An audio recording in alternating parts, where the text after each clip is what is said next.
Yes, hello my dear friends.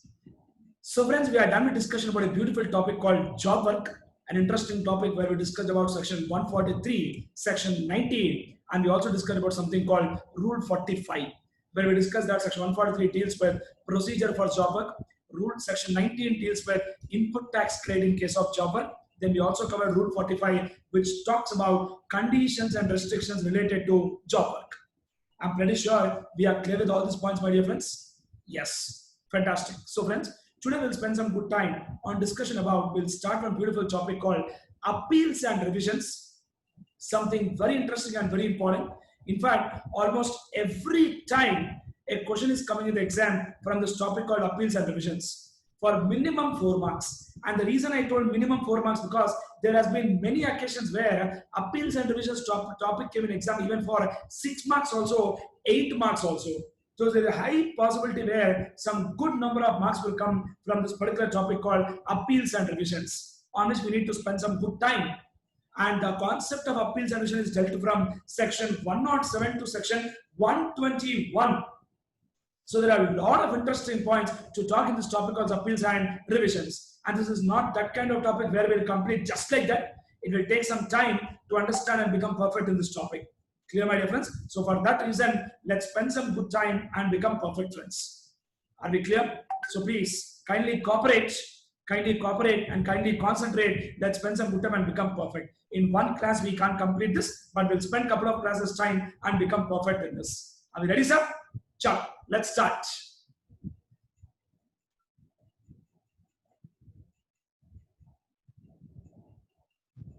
I'm sharing the screen. Just 1 second.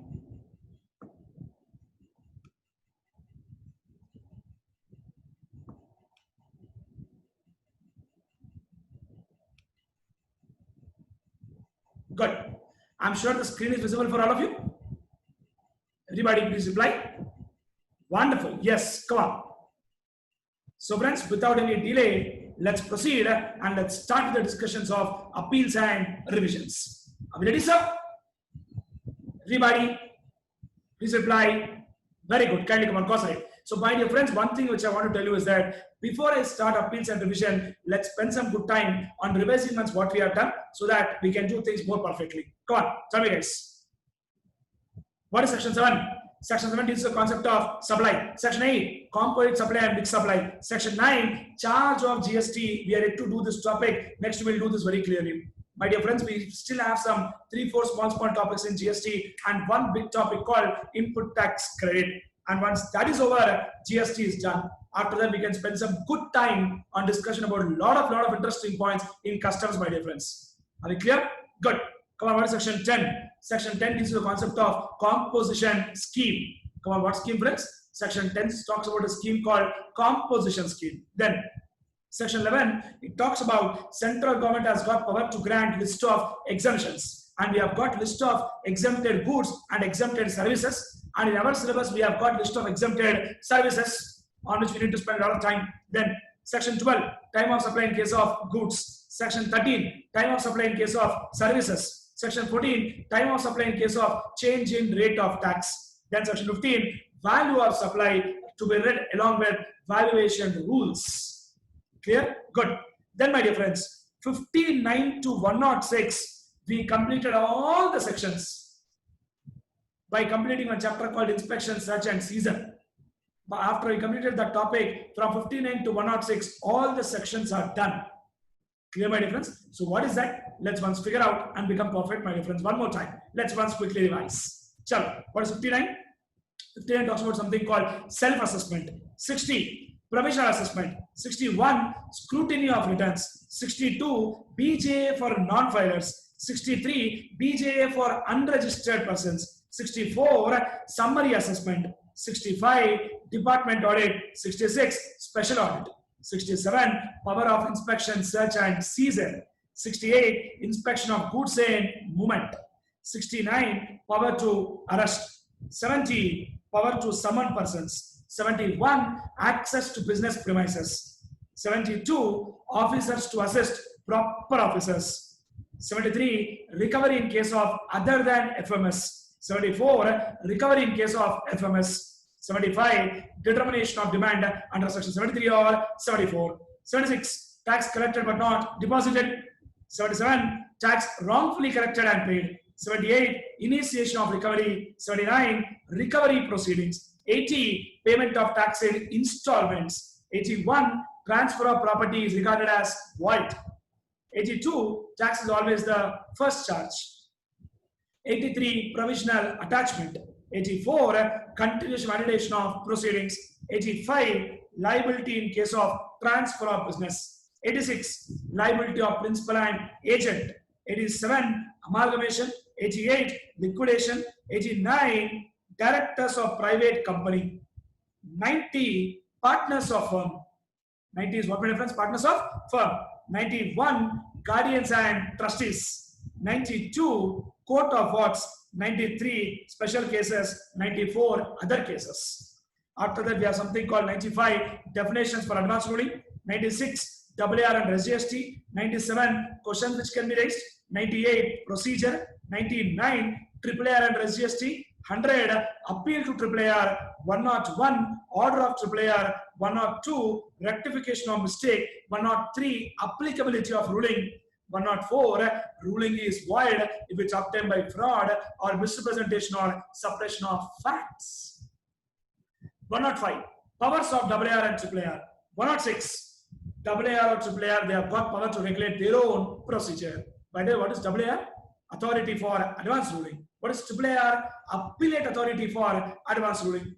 Clear with all these points, my dear friends? Exactly. So friends, all these very interesting points we covered in this particular discussion of 59 to 106. Clear, my dear friends? So now, my dear friends, today we'll start with discussion about a very beautiful chapter called Appeals and Revisions, in which we have got some great content to learn and something really interesting to discuss. And more than anything, one thing I'll tell you, that from an examination standpoint, it's coming in exam almost every time for minimum 4 marks.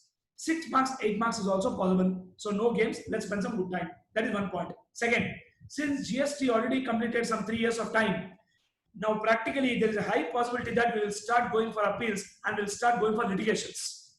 So there's a very good scope of the reality also for a chartered accountant. Chartered accountants always keep thinking after we pass what we'll do. We have got n number of scope of works, my dear friends. We have got so many options, so many areas where we can do our practice, where we can develop ourselves. Students just like that haven't thought, what shall we do after becoming CA? We have got so many options. It's not just about doing a job. It's about something we can do independently on our own also. Clear, my dear friends? So please don't worry. We can do everything wonderfully. But just that, you need to spend some good time on understanding things perfectly and making sure that you connect that on real-time basis and have a good practical knowledge. That is most important. Are we clear? Let's start. So friends, what is the topic we are starting discussion, my dear friends? Appeals and revisions. Come on, what is the topic name? Appeals and revisions. Something very interesting. We'll spend some good time and become perfect, my dear friends. Come on.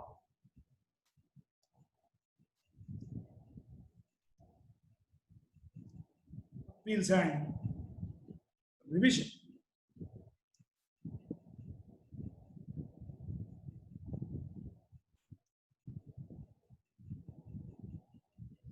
Guys, let me tell you, this topic is dealt from section 107 to section 121. Which section, my dear friends? 107 to 121. So there are a lot of interesting points in this particular topic which we need to understand and become perfect. Now, what is that? See, first, I'm not going to focus first on revision part, but first my primary focus and essential area of discussion is all about appeals, where we'll try to discuss in detail what appeals is all about. Now, why it is important to learn this topic called appeals? Sir, as a general matter of fact, in a simple language, let me tell you something what we keep seeing in a general reality world. That is, let me give a small situation here. Listen very clearly. Come on. Can you please concentrate? So let's say once again, when you are in school, let's say if 2 students are fighting. If 2 students are what? Fighting in a school. Now, where do they go and complain? They'll first go and complain with their class teacher. And if they are not happy with the settlement or with the, with the kind of explanation given by class teacher, then definitely they'll go to the principal. If they're not happy with the explanation given by principal, then they go to chairman. If they are not happy with the explanation given by chairman also, then they should leave the school and get out. So in the same manner, here also, we have got some hierarchical structure. How do we go for appeal? Friends, even in income tax, when the order is passed by assessing officer, in short we call him as AO and all. In income tax, when the order is passed by assessing officer, after assessing officer passes the order, the first level where we go for appeal is always something called CIT appeals. What is the language, friends? CIT appeals. CIT stands for Commissioner of Income Tax. So if we are not happy with the order passed by assessing officer, we will go and file appeal before CIT appeals. And after that, if we are not happy with the order passed by CIT appeals, then we go before somebody called ITAT, Income Tax Appellate Tribunal. And if we are not happy with the order passed by Income Tax Appellate Tribunal, then we go to somewhere called High Court. And if we are not happy with the order passed by High Court, then we'll go to Supreme Court. And if you are not happy with the order passed by Supreme Court, then don't be happy. That's all. Because Supreme Court is called as law of land. Supreme Court, name only says Supreme Court.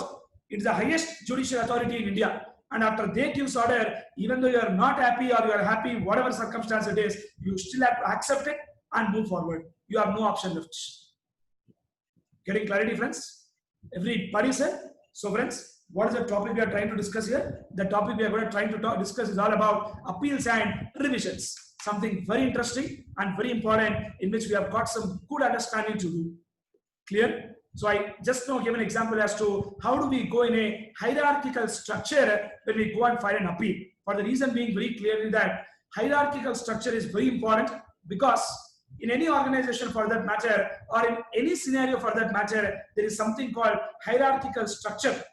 Even under GST law, I told you about hierarchical structure, where I clearly told you that the top level person, we call him as Principal Chief Commissioner, and below him there is somebody called Chief Commissioner, and below him there is somebody called Principal Commissioner, and below him there is somebody called Commissioner, then Additional Joint Deputy Assistant, and the last person is called Superintendent.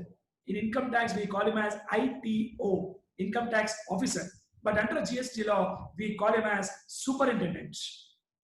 Getting clarity, friends? So like this, we have got some interesting areas to talk as to how do we go and file an appeal before an higher authority, my dear friends. Ready? Ciao.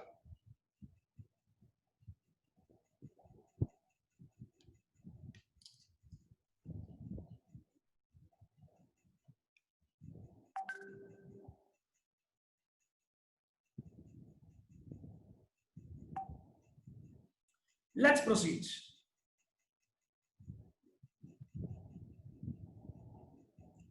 Come on, friends. Can I move forward? Can I? Good. Let me proceed. So, friends, the first thing I'm going to teach you is section 121. Now, student will start thinking, sir, what's it? You only told appeals is study from 107 to 121. Directly, you are teaching 121 first. What is this, sir? But there is a logical reason why I directly want to tell 121 first. And the logical reason being very clear that section 121 title is very clear, which talks about something called non-appealable cases. What cases, my dear friends? Non-appealable cases or non-appealable decisions or orders. In other words, the cases where we can't go for appeal. The cases where we can't go for what, my dear friends? Appeal. So 121, my dear friends, the title is non-appealable.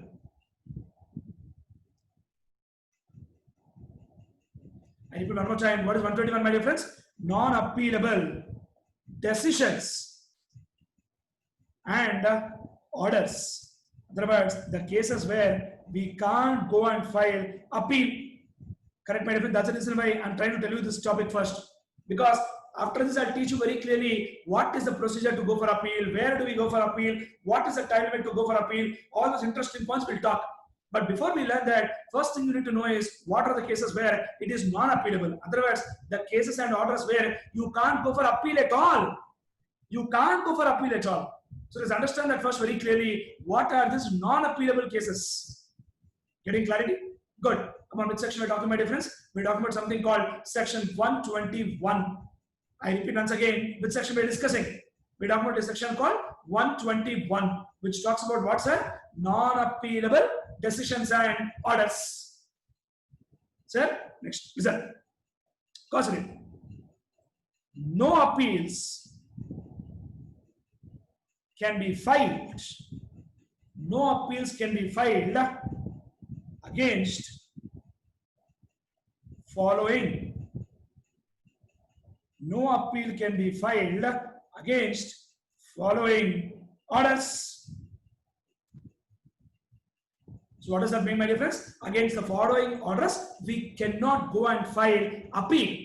We cannot go and file what, my dear friends? Appeal. Come on, what is that point? We have got 4 points to discuss here, 4 cases to discuss here where we cannot file appeal, my dear friends. Are we clear? Come on, let's proceed. First point. Order of commissioner. I repeat one more time. Order of what, my dear friends? Commissioner. Order of commissioner or order of commissioner or wait a second. Order of commissioner or other authority. Order of commissioner or other authority empowered. Order of commissioner. Come on, my dear friends. What is the language, sir? Order of commissioner or other authority empowered to direct. Other authority empowered to direct transfer of proceedings. To direct transfer of proceedings from one officer to another officer. Very, very interesting language. Come on, friends. Let's read out that language. Come on. Which section we're talking? First of all, we're talking about section, beautiful section called section 121, which talks about something called non-appealable decisions and orders. Otherwise, we're trying to discuss about those cases where we cannot go and file appeal. That means appeal against these orders is not possible at all. Law doesn't permit appeal to be filed against these orders. What are the order? First of all, come on. Order of commissioner or other authority empowered to direct transfer of proceedings from one officer to another officer. What does that mean? Come on, my dear friends. Let me give a situation here. Listen, I'll scroll up. Wait a second. See, for example, sir, one person called Mr. A is there. Let's say Mr. A belongs to one place called Hyderabad, Telangana state. Clear, my dear friends? Now, there are some GST officers in Hyderabad who are divided. I repeat one more time.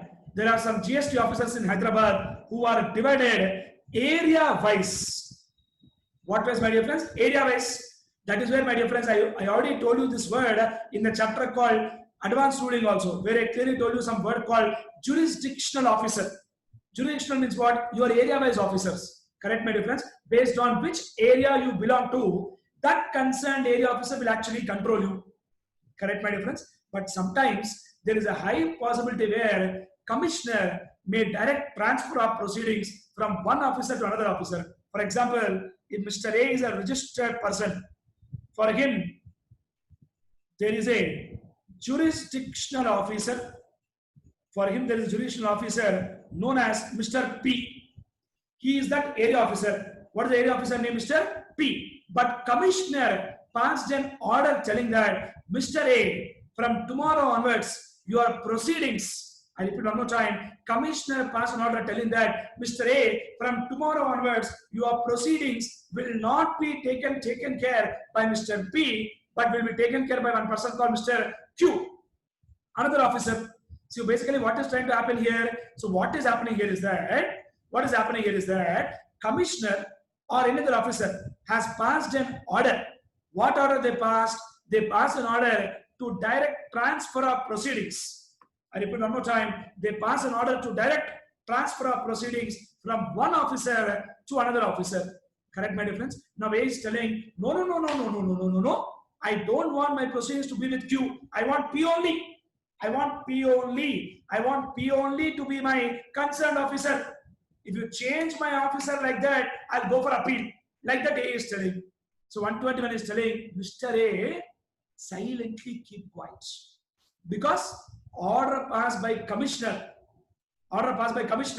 directing transfer of proceedings from one officer to another officer is a non-appealable case. That means you cannot file an appeal against that order.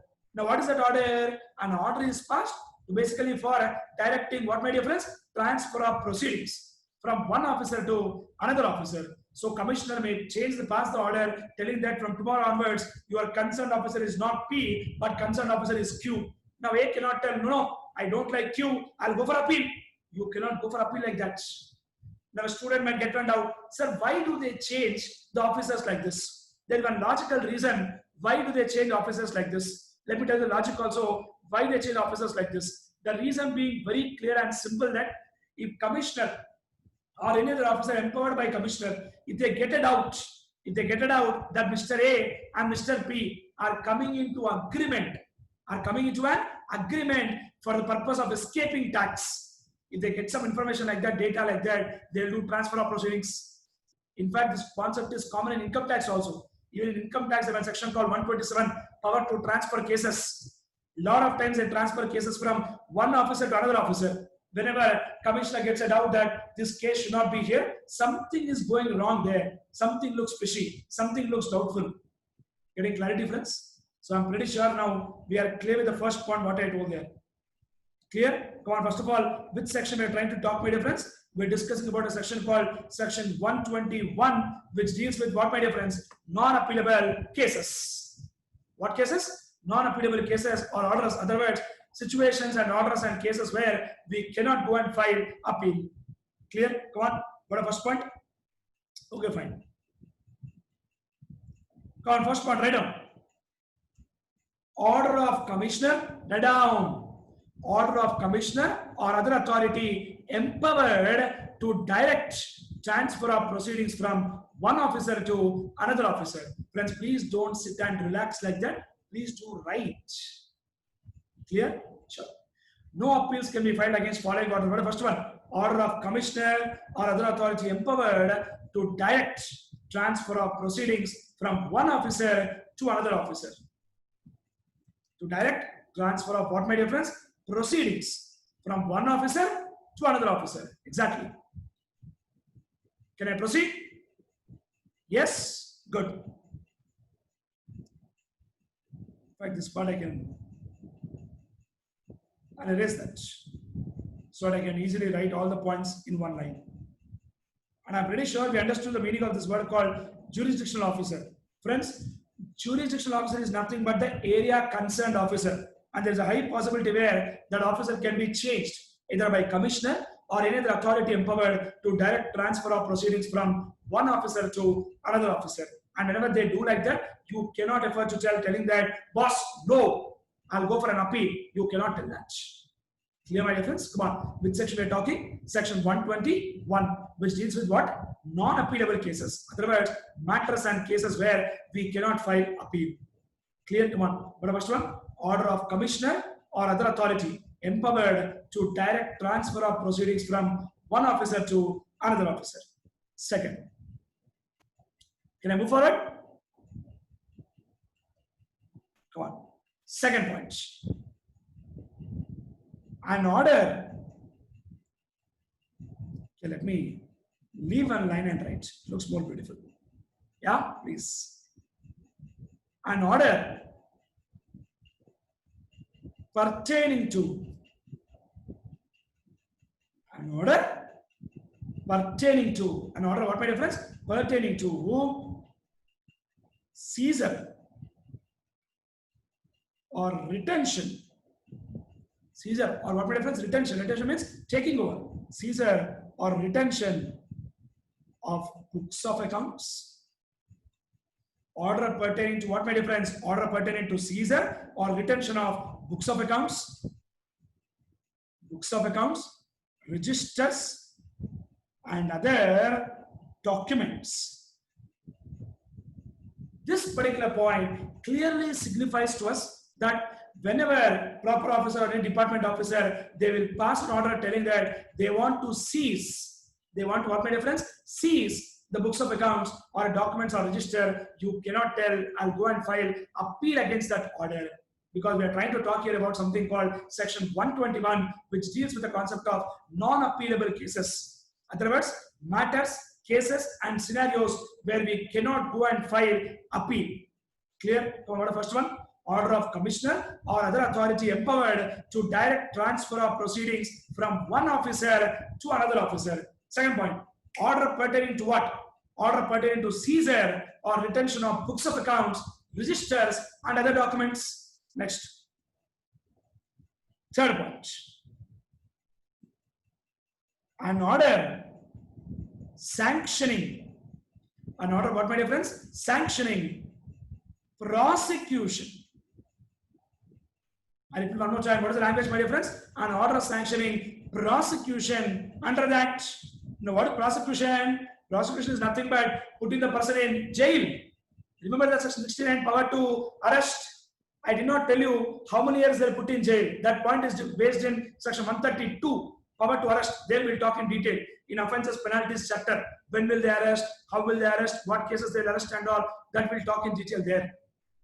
Clear, everybody? But one thing I told you very clearly, that there is something called cognizable offense and non-cognizable offense. Remember that? If the amount involved is more than 5 crores, we call that offense as cognizable and non-bailable. That means they can arrest without an arrest warrant, and the bail can be granted only by judicial magistrate. And I told you one special point there, that if they arrest without arrest warrant, that person should be produced before magistrate within 24 hours of arrest, excluding travel time or journey time. Correct, sir? Excellent. Come on. What the first one? Come on. Repeat again. What the first one? Order of commissioner. Come on, friends. Don't sit like that. Come on. Reply. Don't sit like that. Wherever you are, I know what you are doing. Please reply. Order of commissioner or other authority empowered to direct transfer of proceedings from one officer to another officer. Second, order pertaining to seizure or retention of books of accounts, registers, and other documents. Third, an order sanctioning, what my difference? Prosecution under the Act. An order sanctioning prosecution under the Act. Finally, last point. An order passed under section 80. An order passed under which section, my dear friends? 80. I hope you remember section 80. What is section 80 said? Section 80 talks about something called payment of tax and installments, where you can approach commissioner and ask him to grant installments, and commissioner may grant maximum 24 monthly installments. Now, what does this point means? This point basically meaning is that I already told you that commissioner can grant maximum how much? 24 monthly installments. Imagine a case where commissioner only gave 12 installments. You cannot tell, I will go and file appeal, telling, how dare you give only 12? I want 24 monthly installments. I'll go and file appeal. You cannot tell like that, because law only told commissioner may grant maximum 24 monthly installments. Doesn't mean that he will grant 24 monthly installments. He may grant maximum 24 monthly installments. Getting clarity, friends? Wonderful. That's the end of story. In fact, these are the 4 points which are given in section 121, which deals with the concept of non-appealable cases. Otherwise, the matters and cases where we cannot go and file appeal, my dear friends. Something important came in exam almost 2-3 times, my dear friends, where they asked, what are the cases where appeal cannot be filed? Clear, sir? Everybody, my dear friends, very, very important. Come on, write properly. Come on. In exam, they ask, can a person file appeal? Our answer will be yes. However, it is subject to section 121, non-appealable cases. Clear? Done. Please take the points. Come on. Come on, please write the points. Don't sit like that. Complete, sir. Complete. Please write down. Whatever notes you are writing is like power notes, which will be very useful for your revision subsequently. That's the whole point. Because we directly have to learn from ICI material or class material, it will be a little difficult. It will take more time.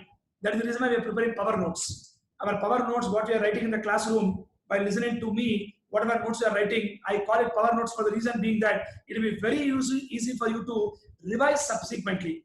Just before the exam, if you want to revise, these notes will be very helpful for you. Clear? Good. Go on, which section on this? 121. What cases? Non-appealable cases. Come on. Last 2 minutes. Finish writing. Come on.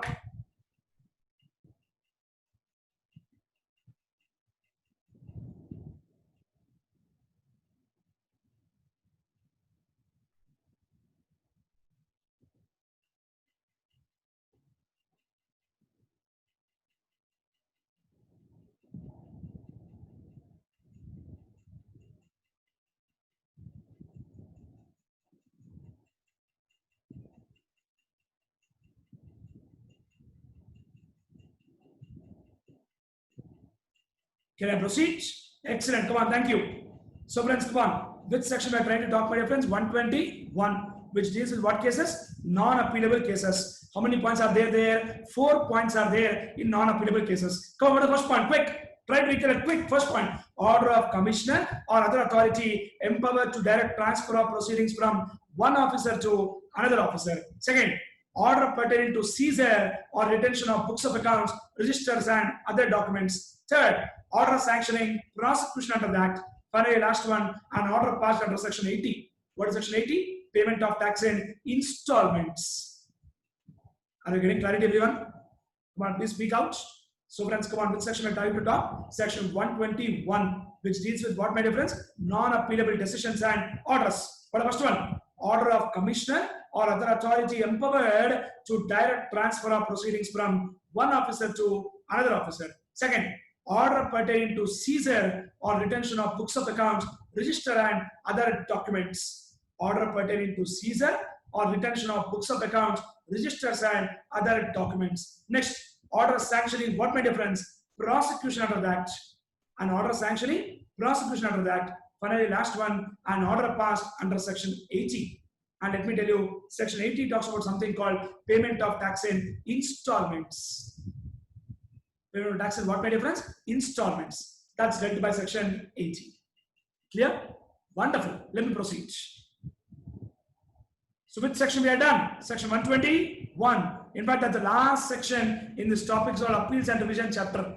Dealt from 107 to 121. First only we completed 121. And the reason being very clear that 121 is very important to know before we learn anything in appeals. Because first you should know, in life it's always important first to know what you can't do. Then it will be very clear to understand that what we can do. That's important. What we can do is left to our freedom. But it's always important in life to know what we can't do. Clear? Everybody? Good. Which section we are done? 121. What is that, my dear friends? Non-appealable cases. Are we clear? Fantastic. Sure. Let me proceed, guys. Let's start. So, friends, first of all, in income tax, I repeat one more time. In income tax, we have some officer called assessing officer. In short, you all know that we'll keep calling him as AO, AO, AO. But let me tell you, under GST law, for that matter, in indirect taxes, we will call the officer as adjudicating authority. What authority, my dear friends? Adjudicating authority. In other words, the officer who does adjudication. The officer who does what, my dear friends? Adjudication. Same like assessing officer, adjudicating. Adjudicating means what? Checking, verifying, computing, checking everything. Practical example, my dear friends, there is something called scrutiny of returns, section 61. Remember that? Whenever we file our returns, there is a high possibility that the officer might have a doubt in the return data what we submitted. He can give a notice called scrutiny of returns. He will give in a form called GST ASMT form. He will give scrutiny notice. When he gives scrutiny notice, that officer is acting as an authority called adjudicating authority. I repeat one more time, that officer is acting as an authority known as what authority, my dear friends? Adjudicating authority. That officer is acting as an adjudicating authority. I really want you to understand that in income tax, in GST, we don't use the word assessing officer, but we use the word adjudicating authority. Clear, my dear friends? Come on, what authority we use? Adjudicating authority. Sure. Let's proceed. Wrote this, come on. Come on, write this. In income tax, what do you call him? Assessing officer. And in GST, what do we call him? Adjudicating authority. Good. Let me proceed. So, friends, what's happening first very clearly is that there is an authority called adjudicating authority. Now, student may get one doubt, sir, who is this person called adjudicating authority? Adjudicating authority can be additional, joint, assistant, deputy, somebody called superintendent. Remember that? The lowest cadre, adjudicating authority. Now, what has happened now? This adjudicating authority has passed an order. This adjudicating authority, what he has done, my dear friends, he passed an order. And after order is passed,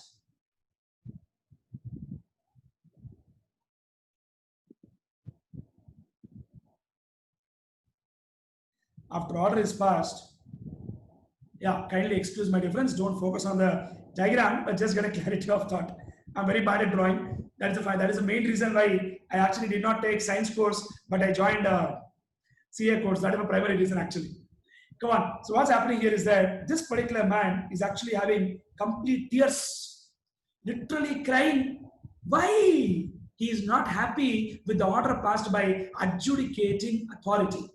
If he is not happy with the order passed by adjudicating authority, I repeat one more time, if he is not happy with the order passed by adjudicating authority, my dear friends, what he can do is, he can go and file appeal. He can go and file what, my dear friends? Appeal before an authority called appellate authority. Come on, my dear friends. What authority we'll call it as? Appellate authority. Friends, let's go very slowly, but we'll discuss perfectly. Come on. First, who has passed the order, my dear friends? Adjudicating authority has passed the order. Come on. Who is the first person who passed the order? Adjudicating authority passed an order. Now, when adjudicating authority has passed an order, I repeat one more time, when adjudicating authority has passed an order, there is a high possibility that person is not happy with the order passed by adjudicating authority. And if he is not happy with the order passed by adjudicating authority, he can file an appeal. He can file what, my dear friends? Appeal before an authority called appellate authority. And this appeal to be filed within 3 months plus 1 month. Now, why did I say the word 3 months plus 1 month? There is a logical reason for that. That the reason being very clear that originally the time limit is 3 months only, but the set period of 3 months may be further extended for 1 month. That means original time limit is 1 month, 3 months only. 3 months from when? 3 months from receipt of order of adjudicating authority. You will file appeal before appellate authority within 3 months. And the set period of 3 months may be further extended for 1 month by the appellate authority. And they always grant something called condonation of delay. Condonation of what, my dear friends? Delay. That is where we always say that original time limit is 3 months, but it may be further extended for another 1 month. And generally they grant this condonation of delay and all only if there is, generally they grant this condonation of delay and all only if there is a sufficient cause for such delay. Just like that, they don't grant this condonation of delay. They grant condonation of delay only if there is a sufficient cause. If there is no sufficient cause, then they don't grant condonation of delay, my dear friends. Are we getting clarity? Now, my dear friends, this appeal we file in a form called GST APL 01. Which form we'll file? GST APL 01. That is a form in which we actually go forward and file an appeal before what authority, sir? Appellate authority. Clear, my dear friends? Everybody, sir? Exactly. Now, one interesting point I'll tell you, my dear friends. Sometimes what will happen is that, I repeat one more time, sometimes what will happen is that department, they themselves are not happy with their own order. They have a doubt on their own order. Correct, my dear friends? Sir, they themselves are not happy with the order. When I say they themselves, what does that mean? Sir, there's an order passed by adjudicating authority, but commissioner or any other officer authorized by commissioner, he has got a doubt telling this order passed by adjudicating authority somewhere looks something wrong. We are not happy with this order. Now, one logic you have to apply. When will department not be happy with their order? Obviously, common sense point.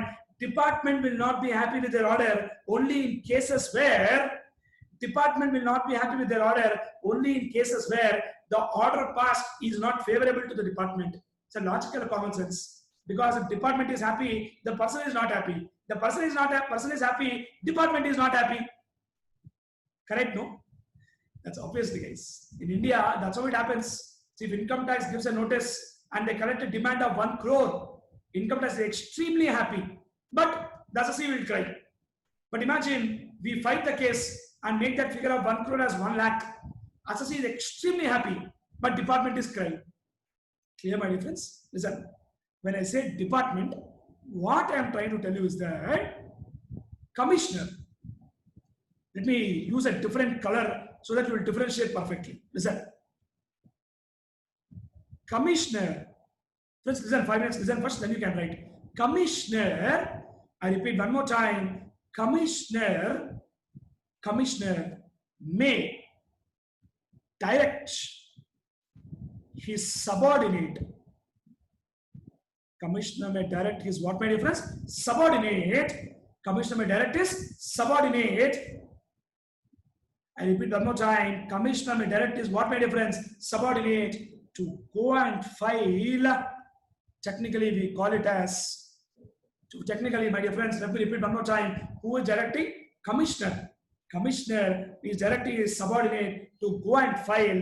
Technically, we call it as review application. Review application or an appeal may be filed by department also. I repeat one more time. Kindly please look at that, my dear friends. I strongly believe that the screen is visible for all of you. Come on, please see that, my dear friends. Department. Come on, see that? Department. Department means what here? Commissioner may direct his what? Subordinates. Commissioner may direct his subordinate to file what, my dear friends? Review application or appeal with whom, sir? Review application or appeal with appellate authority. Why did they use the word review application? Because they tell the word appeal, adjudicate authority might feel sad. That's why they use the word review application. That's the language what they used. Correct, my dear friends? And this review application to be or appeal to be filed within 1 month.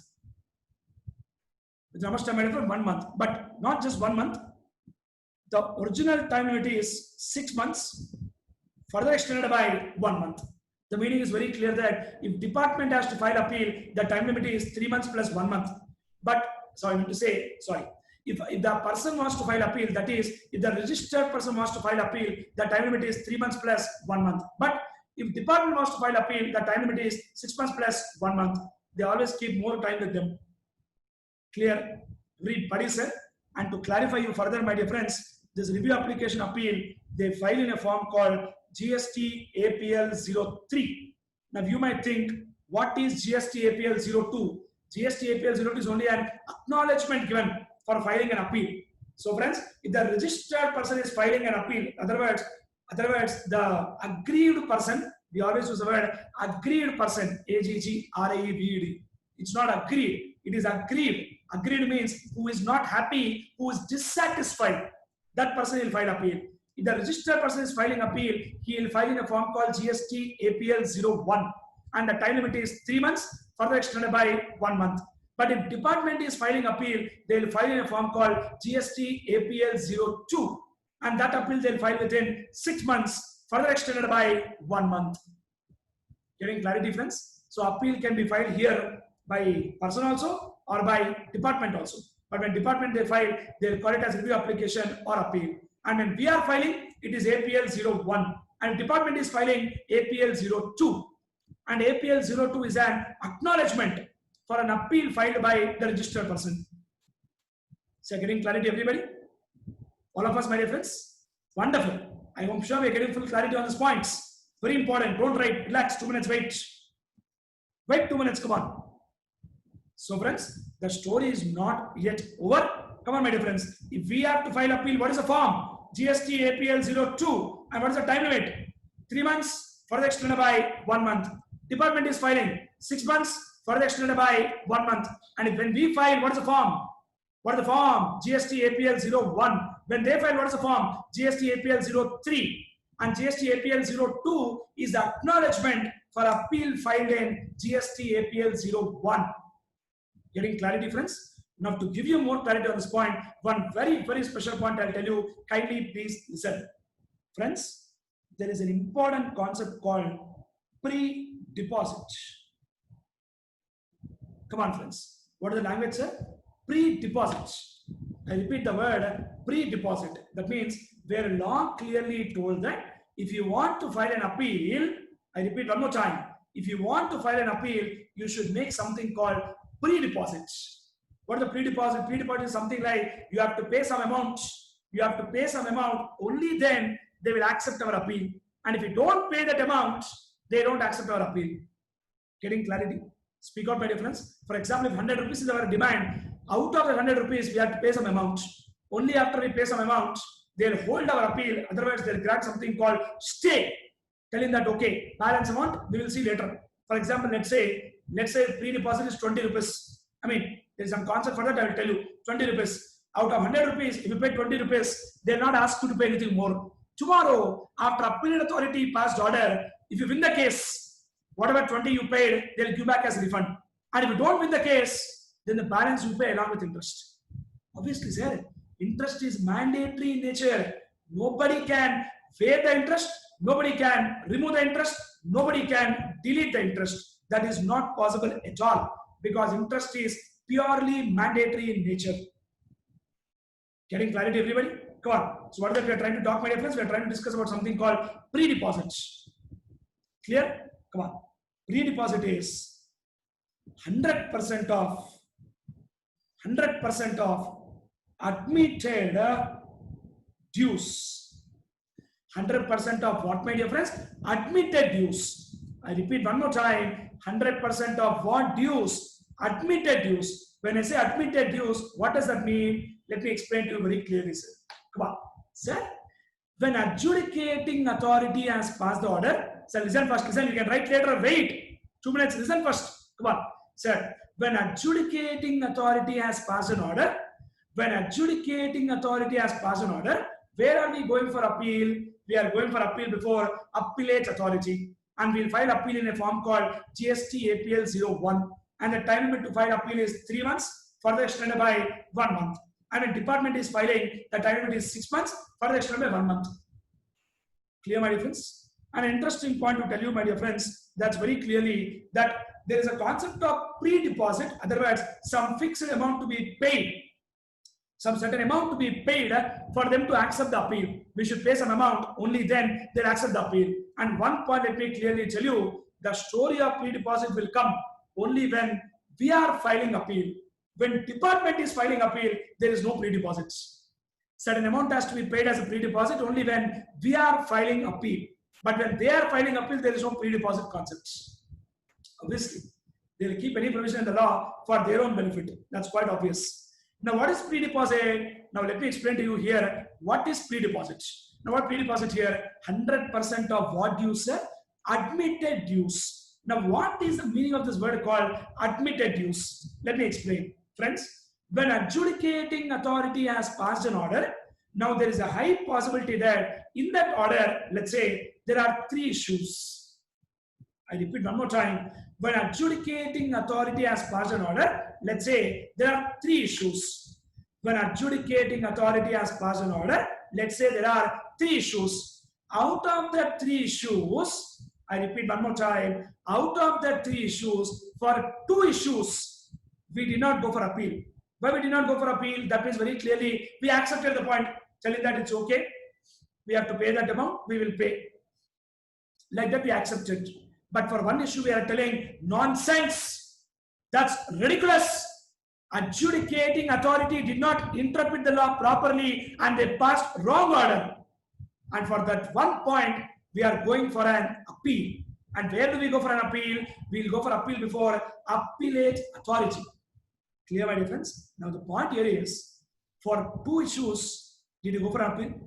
I mean, out of the 3 issues, 2 issues what you have done, you accepted. 1 issue what you have done, you went for appeal. Now for 2 issues what you have accepted, for whatever you have accepted, for that there could be some tax, there could be some interest, there could be some penalty. Yes or no, my dear friends? That's where they use the word first to pay that 100% of what dues, my dear friends? Admitted dues. That means whatever you accepted, first to pay that. And they use the word admitted dues because the dues word here represents tax, interest, penalty, not just tax. It represents tax, interest, penalty. So whatever you accepted, first pay that to the government. Plus, something else also is here. Plus 10% of 10% of what, my dear friends? 10% of remaining tax in dispute. 10% of what, my dear friends? Remaining tax in dispute. Now, what does that mean? See, for example, out of the 3 issues, what you have done, 2 issues, you did not go for appeal. So, for that 2 issues, whatever is the tax, interest, penalty, you pay. And apart from that, 1 issue, you went for appeal or not? For that one issue, there is some tax involved. That tax into 10% that you pay to the government. They did not tell 10% of interest, penalty and all. They told only 10% of remaining tax in dispute. 10% of what, my difference? Remaining tax in dispute. Very beautiful language. But when we had to pay admitted, they told 100% admitted dues. So there you have to pay tax, interest, penalty. And this 10% is what? Remaining tax in dispute. Are we clear, my difference? So I will scroll up once. Then I'll go back there. I'll go back there again. Listen. See, for example, there are totally 3 issues. I'll go back there. I'll scroll again. Don't worry. First, listen. Totally, there are 3 issues. Sorry. Totally, there are 3 issues in order passed by. Totally, there are 3 issues in order passed by adjudicating authority. Now, when there are 3 issues in the order passed by adjudicating authority, what we have done very clearly is that for 2 issues,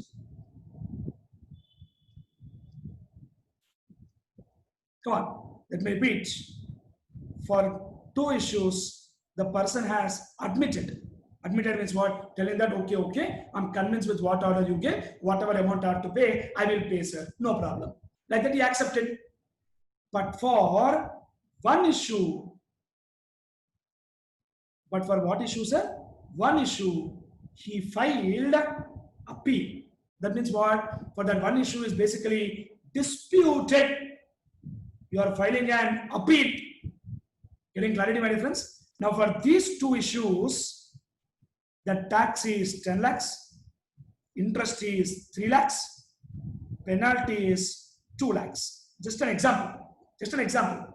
Total figure is 15 lakhs. And for one issue, what we are disputing, otherwise, for what we filed appeal, for that one issue, the tax involved is 5 lakhs, interest involved is 1 lakh, let's say penalty involved is also 1 lakh. Example, total figure 7 lakhs. Clear, my difference? So if you observe very clearly, for this particular example, what I gave here, can you please tell me what is the pre-deposit I have to pay for my appeal to be accepted, my difference? Pre-deposit, what I have to pay is 15 lakhs. That is because 100% of admitted dues, that is tax, interest, penalty, plus 10% of remaining tax in dispute. In other words, I should pay pre-deposit of 15 lakhs, 50,000. Only then they will accept my appeal. So, getting clarity, friends? I'm sure with this example, we got complete clarity on what is the meaning of this word called pre-deposit. Did we get some full clarity, my dear friends? This word pre-deposit actually makes a lot of sense. Are we clear? I repeat one more time. Totally, there are how many issues, my dear friends? There are totally 3 issues in the order passed by adjudicating authority. Out of the 3 issues, 2 issues we have admitted, we accepted, telling okay, our mistake only, we'll pay to the government. For one issue, we filed appeal. Otherwise, we are disputing that. And what is the pre-deposit we have to pay is that 100% of admitted dues. When I say dues, it is tax, interest, penalty, fine, everything. Getting clarity? So dues covers tax, interest, penalty, fine, fees, everything, sir. Everything. Getting clarity? I repeat one more time. When I use the word due, it means tax, interest, penalty, fine, fees, or anything for that matter. Whatever you accepted. And what you did not accept, otherwise what is in dispute? For that, 10% of remaining amount of tax and disputes. And 10% we don't calculate on interest and penalty. 10% we calculate only on the tax amount. That point came in exam so many times. Clear? I know you want to write, but wait. You're not going to write. Wait. First, let's complete this. Then you write happily. After that, I'll wait. Come on, let me go back. Story is not yet over. So I'm preparing a lovely chart. That's where these diagrams, charts, whatever notes we are writing, I always keep calling this as power notes. Because, my dear friends, it's very easy for me to directly open the PDF and keep on reading all the points. But if you open the PDF and keep on reading all the points, you will not get anything. Clarity on the concept will not come. Classes will be over, syllabus will be over. But in exam, it becomes very difficult. Opening PDF is 2 minutes task for me. I can directly open the material, whatever I gave you, and from that I can keep on reading all the points, telling yeah. It's done. That I can tell. But by that, what will come? Syllabus will just get finished, but not get completed. There is one big difference between finishing and completing. Finishing, what is there, sir? Anybody can do. But completing is important. Finishing means what? Just like that, classes are over. Completing means what? Doing things perfectly and systematically, so that by the end of the classes, end of the sessions, we are perfect with the concept and we are ready for exam. Directly we can go and attack in the exam. Like that, we have to be perfect. No, sir. What is that finishing classes just like that and completing the video class and completing? It's not like that. We should become master in subject. That's very important. Come on. What are the pre-deposit you have to pay? Pre-deposit is 100% admitted dues plus 10% of what, sir? Remaining tax in dispute. Now this point, I repeat one more time. What is the pre-deposit? 100% of what dues? Admitted dues plus 10% of remaining amount of tax in dispute. Clear? This point is restricted to maximum 25 crores. I repeat one more time. Maximum, how many crores, my dear friends? 25 crores. So what is maximum? 25 crores. So my dear friends, pre-deposit what you have to pay is nothing but 100% of admitted dues. 100% of what, sir? Admitted dues means whatever you have accepted of that 100% plus 10% of remaining tax in disputes. So 10% will calculate, and that 10% is restricted to 25 crores. And let me tell you, this 25 crores is only in CGST. That means if SGST also will be there, CGST is 25 crores, SGST is 25 crores. So logically maximum is 50 crores. That's why in IGST Act they use the word 50 crores. Getting clarity? And IGST Act they use the word 20%. Clear? Because this 10% whatever we are talking is all in CGST Act, my dear friends. So speak out. 10% of CGST in dispute, because we always know that CGST will be there, SGST will be there. So we'll pay 10% of CGST, we'll pay 10% of SGST also. And IGST, the word is 20% of IGST, maximum 50 crores. And in CGST, it is 10% of CGST, maximum 25 crores. Clear? Everybody, I'm sure we are getting full clarity now. That's the reason why I'm drawing the diagram. Please get complete clarity of thought on this. Are we clear, my dear friends? So what is the pre-deposit we have to pay? 100% of admitted dues plus 10% of remaining tax and dispute. And that 10% of remaining tax and dispute, maximum restricted how much, my dear friends? 25 crores. And 25 crores is only CGST. So if SGST also is there, more 10% will come and more 25 crores will come. So in IGST, the language is always 100% of admitted dues plus 20% of IGST, maximum 50 crores. Clear? Because CGST 25, SGST 25, maximum 50 crores. Clear, my dear friends? And when we make the pre-deposit, my dear friends, they will not ask us to pay any more balance recovery. Clear? So for example, if you pay this pre-deposit, they will not ask us to pay any more. They'll tell, okay, fine. We are happy with the whatever pre-deposit you paid. Till the time the higher authority passes order, we will not ask you to pay anything. Tomorrow, if higher authority passed order and if you lose the case, you have to pay the balance along with interest. And if you win the case, whatever pre-deposit you paid, that they'll give back along with interest. Don't worry. Clear, my difference? Everybody, sir? Fantastic. Come on. Chalo, now it's time for you. Let up. I'll wait 2 minutes. Kindly please take this chart very properly. I'll wait. Very, very, very important concept.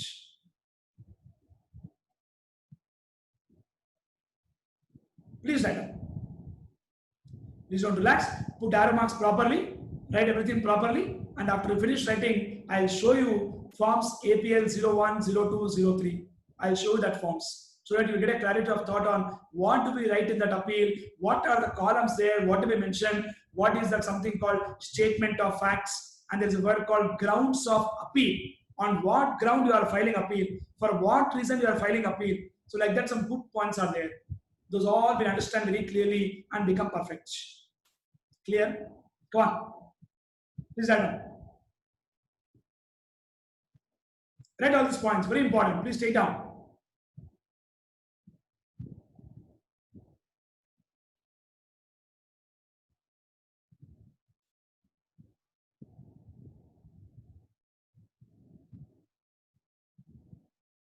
So what are the pre-deposit, guys? 100% of admitted dues plus 10% of remaining tax in dispute. And I give an example also. That example also I want to write actually.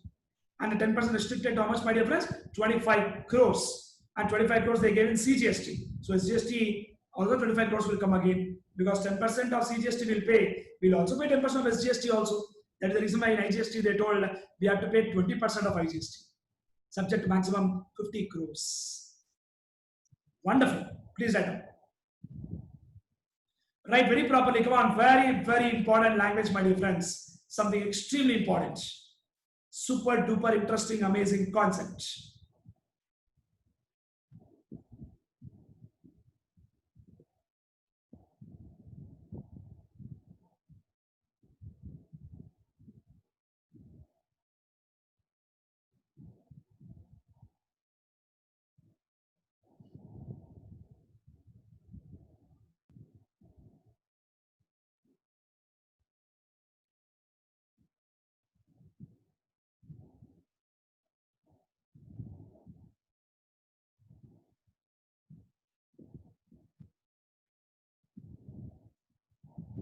Are we done? Can I proceed? Last 1 minute, come on, write quickly, please, very important. Done. I'll proceed. Friends, the diagram is very important, guys. This diagram is a lot of conceptual understanding for you and to make you understand and become perfect, my dear friends. And one point, let me tell you very clearly. That is, we are going to write all this in points form also. Point by point also we'll write. But I really want you to take this diagram so that you get complete clarity of thought on this. Are we clear? Let's proceed. Come on. Now I really want to take the example also what I gave, my dear friends, so that you get complete clarity of thought on the story of that pre-deposits. Take this example. Come on. Take this example.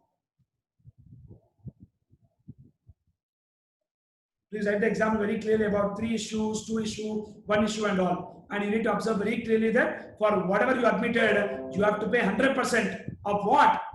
100% of what, my dear friends? Tax, interest, penalty, fees, fine, everything. And whatever you disputed, of that we'll pay only 10%. Are we clear? Very interesting and important, please. Go on.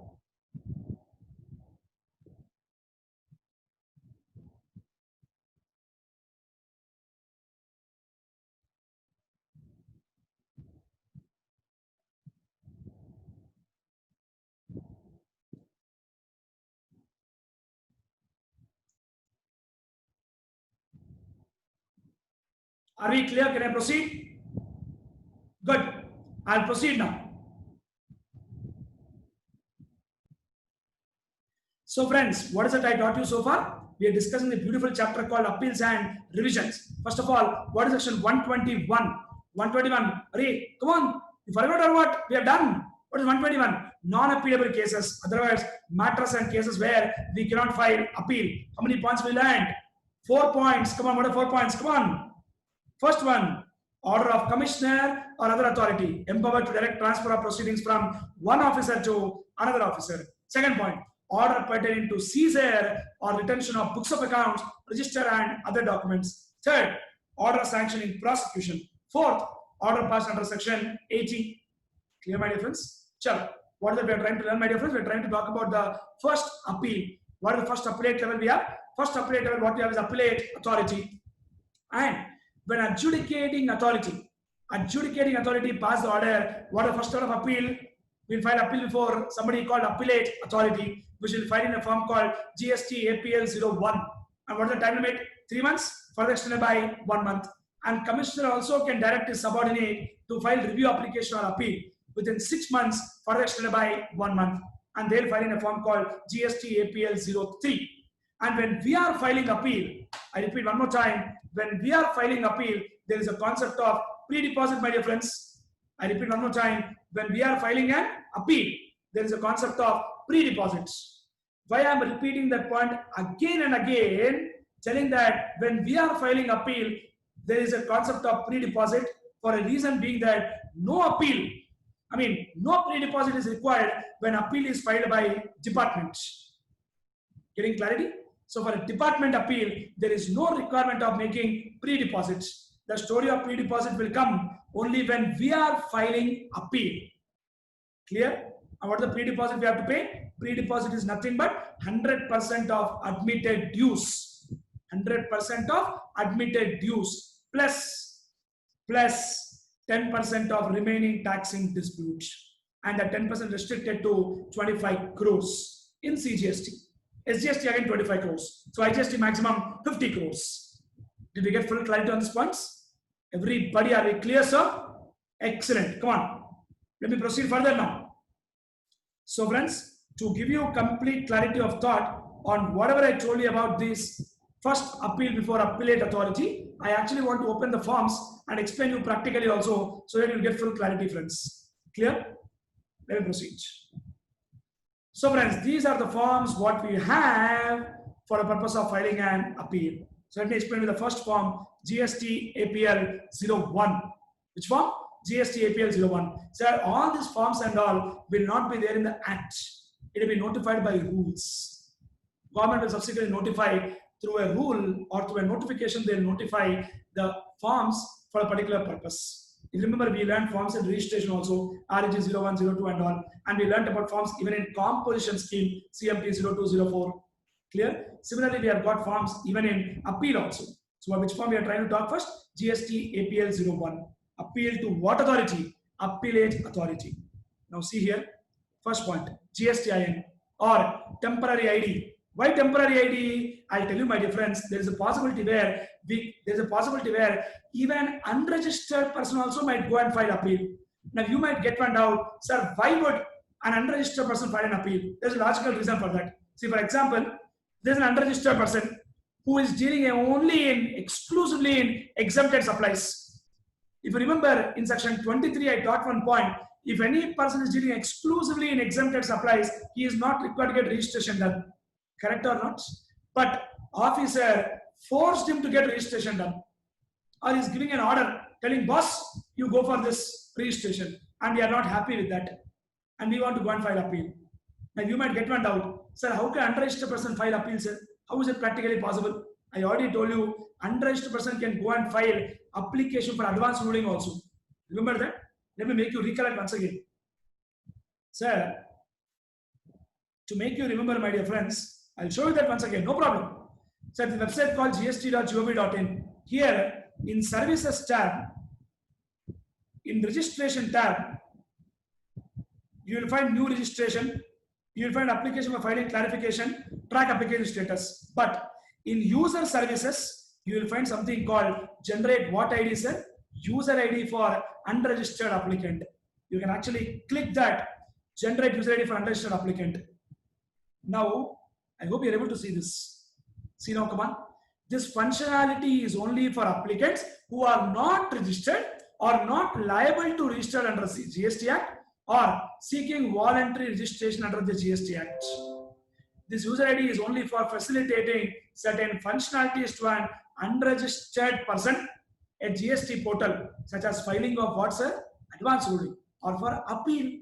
Do you wish to continue? I'll click yes.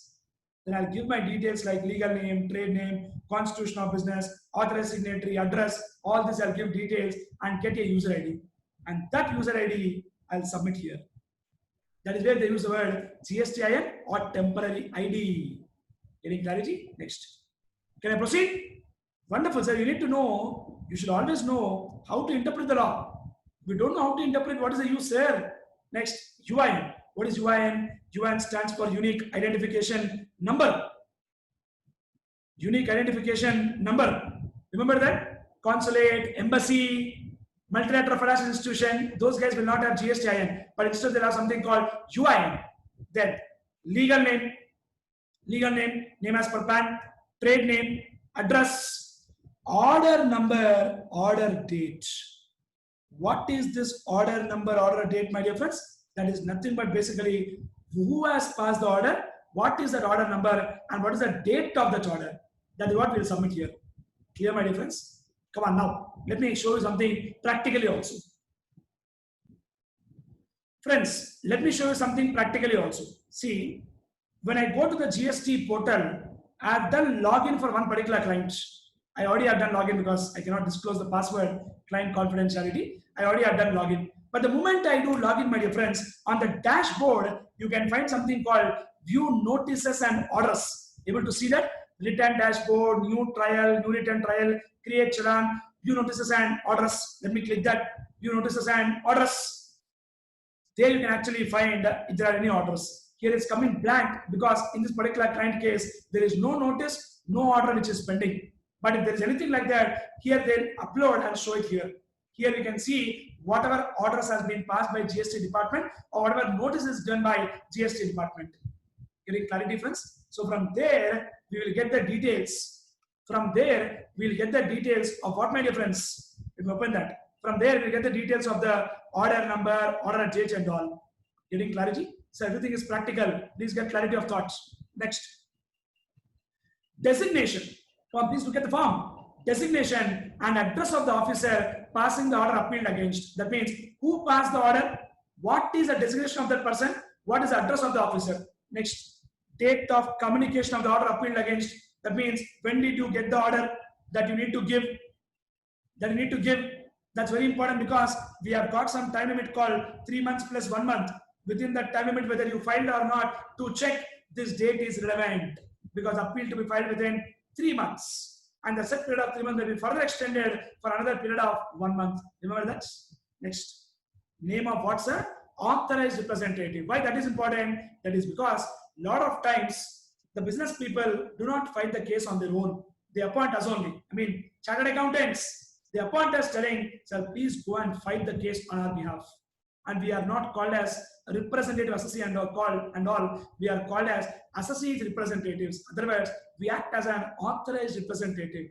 We take a power of attorney from the client and we represent the client on client's behalf. We'll go and talk and fight the case. Practically, we call that work as litigation work done by chartered accountant. Clear? Next.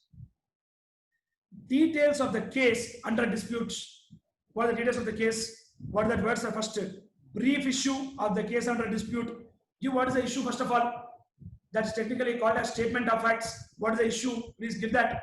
Then description and classification of goods or services in dispute.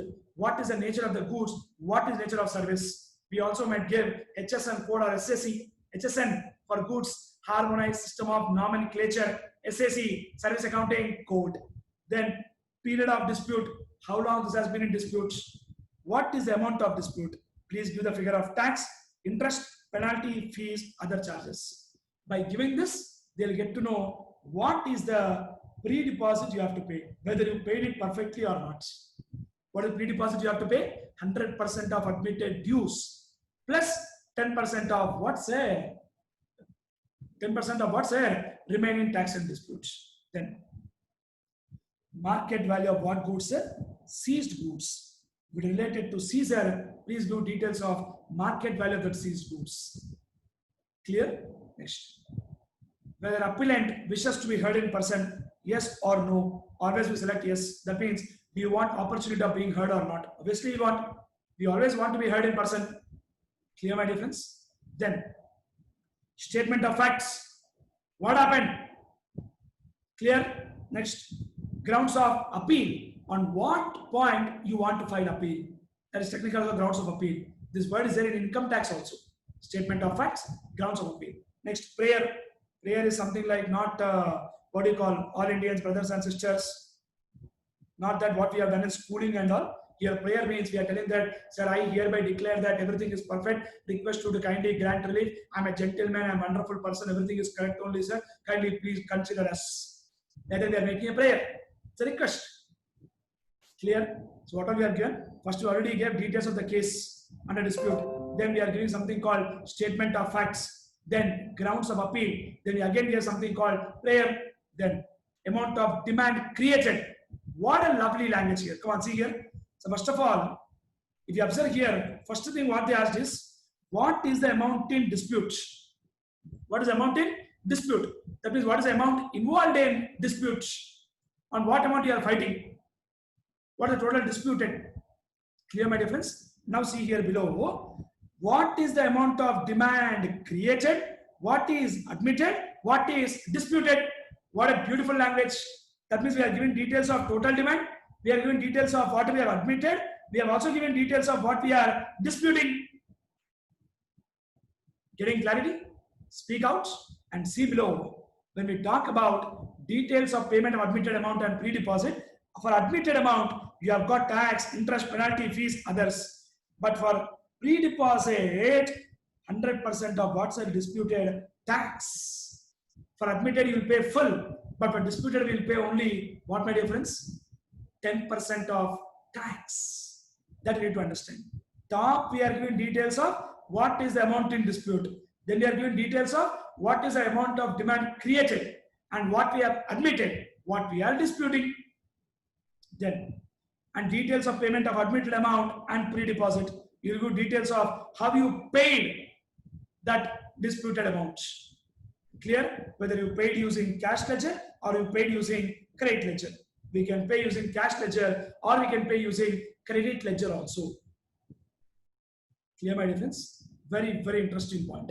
That amount can be paid using cash ledger or amount can be paid using credit ledger. Next point is amount of interest, late fees, any amount payable and paid. And if it's interest, late fees, payable and all, in case of interest, late fees, penalty, we always use something called cash ledger. You know that, no, my dear friends? Here the word is tax payable. Then the word is interest, penalty, late fees. I already taught you in the chapter called payment of tax, that when you have to pay interest, late fees, penalty, you cannot use electronic credit ledger, but you have to use electronic cash ledger. Yes or no, sir? Excellent. Come on.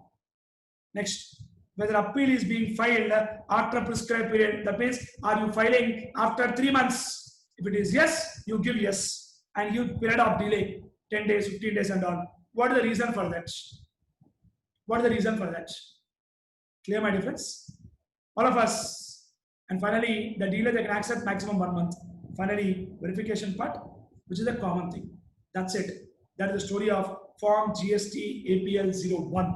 And I've shown you this form so that you will get complete clarity of thought. How do we give the details? Sir, I'm not just a theoretical chartered accountant. I'm a practical person. When I'm saying practical person, the reason being very clear that I'm also into practice. I serve so many clients. There are so many clients for whom I provide GST advisory, GST consultancy, and GST litigation activity also. So it's my utmost duty to make sure that you guys get clarity of thought practically also, so that everything what you learn here will be helpful for you practically also. Clear? Good. Next. Clear? So going forward, let me also show you form GST APL 02. This is only an acknowledgement. Just 1 minute. Come on. Acknowledgement. See that? Come on, my dear friends. Acknowledgement for submission of what, sir? Appeal. Acknowledgement for submission of appeal. Name of applicant, GSTIN, ID or UIN, or reference number with what, my difference? Date. You can see here. Come on. Your appeal has been successfully filed against application reference number. This is what we always practically call something called ARN. You would have heard this word many times practically also. ARN. Whenever you submit application in GST law, you will get one number called ARN, which stands for application reference number. So what is the reference number? What is the date of filing, time of filing, place of filing, name of the person filing the appeal, authorized person whose digital signature you used to file the appeal, what is the amount of pre-deposit you paid, and date of acceptance or rejection of appeal. Clear my difference? Then date of appearance, date, time, court number, bench, court. Clear my difference? Court basically means the appellate authority, that court basically we're talking to talk about. Clear? And one point you need to understand here, the word used is acknowledgement for filing an appeal. So any appeal what we file, we get acknowledgement like this, GST APL 02. Are we clear? and we use the word bench because generally in courts and all, or in appeals and all, we have got bench, first bench, second bench, bench A, bench B and all, officers who sit and hear your case and pass the order. That group of officers is called as a bench. Getting clarity? All of us? Wonderful. Finally, last. Place, date, name, designation on behalf of appellate authority or appellate tribunal or commissioner or additional or joint commissioner. So his acknowledgement, what you get is basically for when you file in court also, high court also, you get similar kind of acknowledgement. Getting clarity? All of us? Wonderful. Let me proceed.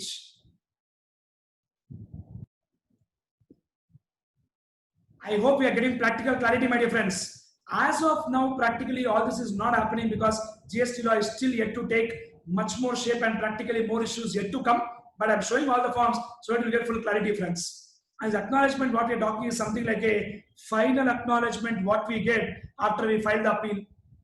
Clear, my dear friends? And the details of whatever you are talking about, this date of appearance, acceptance, rejection and all, court number, court name and all will be taken from the order of what has been passed.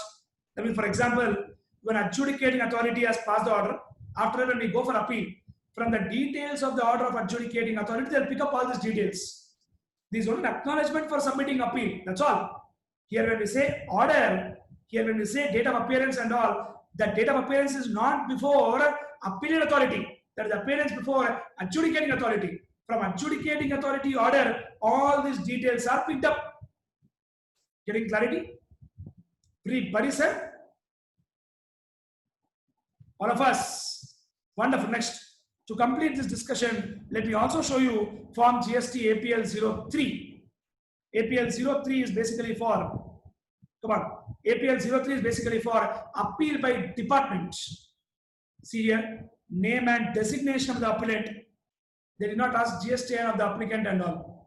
Name, designation, jurisdiction, state or center. Because are you a state officer or central officer? Because let me tell you, all the old VAT, value added tax officers are acting as now state officers in GST law. All old excise duty service tax officers are acting as central officers in GST law.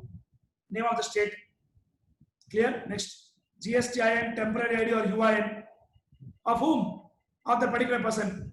Next. Order number, order date. Designation and address of the officer passing the order appealed against. Who has passed the order? That officer's details. Here, details of the appellant. Who is filing appeal? Then date of communication of the order. Brief facts of the case. Brief issue, description, period, amount of dispute, all that is same. Then you have something called statement of facts, grounds of appeal, prayer. But you will not find something called pre-deposit and all.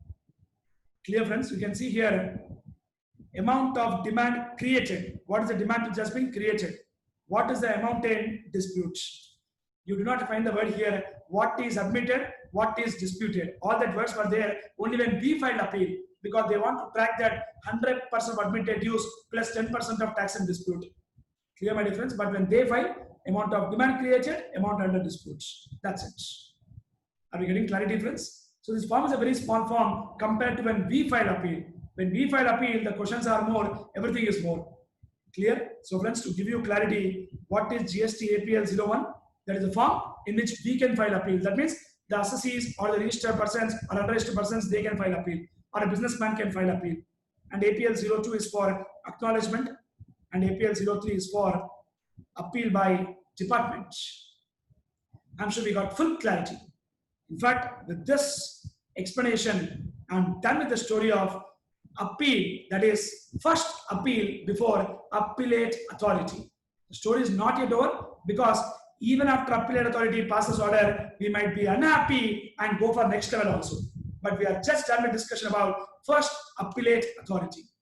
Clear, friends? But there are some cases where we can't go for appeal, that is section 121, non-appealable cases. And my dear friends, so far whatever I taught you about appeal before appellate authority, appeal before what, my dear friends? Appellate authority is all given by a beautiful section called 107, appeal before appellate authority.